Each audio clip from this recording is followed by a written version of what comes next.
Hello, my name is Jenny. I'm with Team Heli-Jupiter, John, and Hardy. Of course, also with Watson. Together, we can outthink the limits of what's possible. Welcome to the cognitive era. We are going to work on China environmental pollution. With Watson's help, we are able to work on analysis and implemented our data more faster than other visualization and analysis tools. However, due to the busy schedule of Watson, we are only offered by using the Watson Analytics free and 30 days professional and social media version. Okay, here is the question. Is China getting better? Here are some statistics that may spark your attention from 2010. Did you know that 16 of the world's 20 most polluted cities are in China?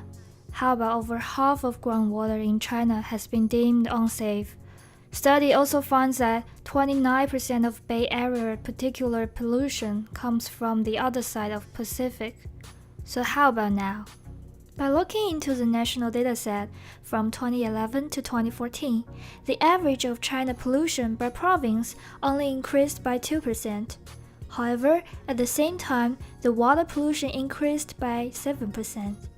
What even worse, SO2, which is an important parameter of air quality, increased nearly almost 40%. Is China becoming to a fairyland now? Also, due to the social media and people awareness on environmental protection, people start to concern about China environmental pollution issues. On the overview, we collected data from China Environment Agency and do some data mining to find that water pollution has become a growing concern for those cities near the coast.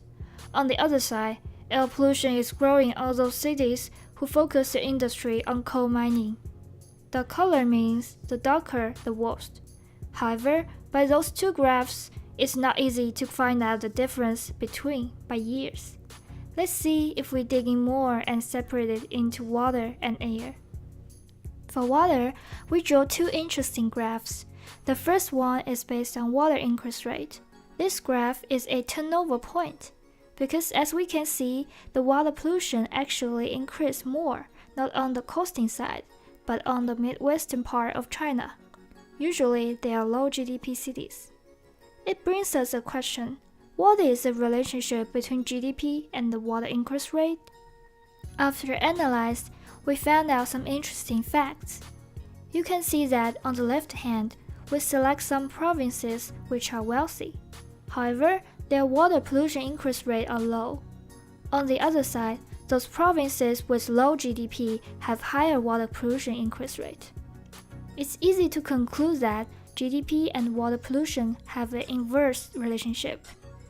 In our point of view, the pollution of developing regions are getting better and better because their development is close to saturation.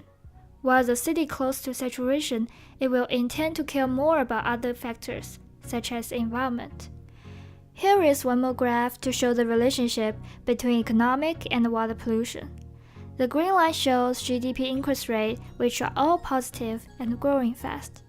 According to this, we can see that no matter if water pollution is increased or decreased, the economy in China is growing intensively.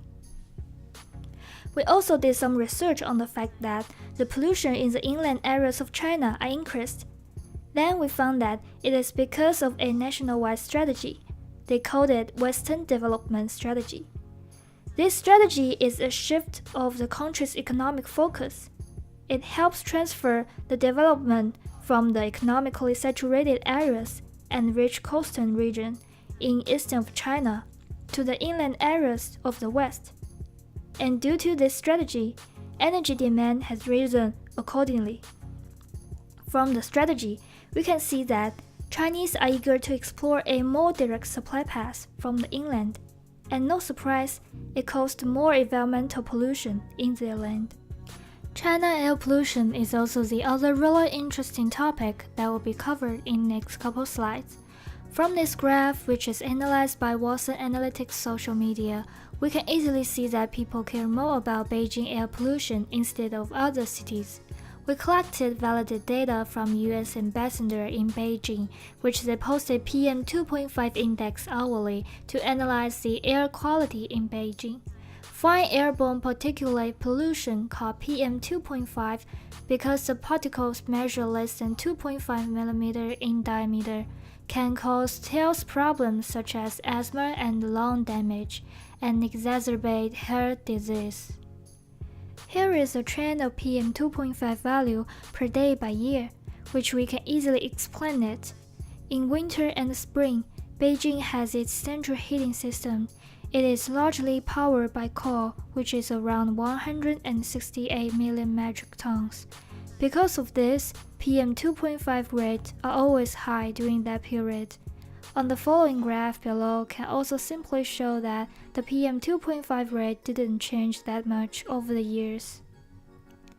At one point in mid-January 2013, air quality index in Beijing soared as high as 993, which is far beyond the levels that health officials deem extremely dangerous. It then triggered human attention to that city. On March 2013, Chinese government made their move. They published a 5-year plan to deal with the air pollution issue. The goal is to decrease by at least 25% of PM2.5 in 2017. Is this plan able to achieve its target? On this graph, we classify PM2.5 into 5 levels using US EPA standard. Based on the 5-year plan, the proportion count of PM2.5 that below 100 actually is being increased. China is trying to tackle their air pollution, and government plan actually they help the environment getting better. Besides the 5-year plan, China government also have a emission reduction campaign to deal with special occasions. Beijing is a capital of China. They always hold some major conferences. For example, APEC, a forum for 21 Pacific Rim member economies that promotes free trade throughout the Asian-Pacific region. This conference was holding in the November 10th to 12th, 2014. Before that, government asked roughly 10,000 factories in the region surrounding Beijing forced to suspend production during APEC, and an additional 39,000 run on reduced schedules to largely alleviate pollution. Moreover, 60,100 industrial plants and 123,000 other ventures, including construction sites and petrol stations, are closely inspected. In here, the blue line represents 2014 air pollution, and the ironically part is there are always subsequent afterward following. 2 days after the event ends, the air pollution reaches its peak for the year. Based on our data and analysis, China is getting better and better. As we all heard before, environmental protection as a priority stems from affluence.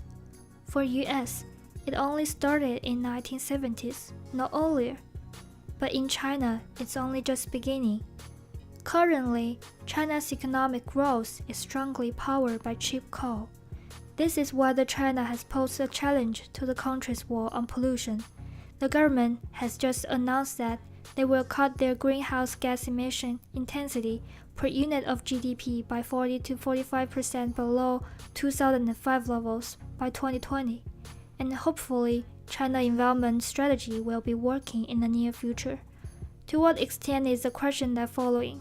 Is the combination of economic growth and sustainability really possible?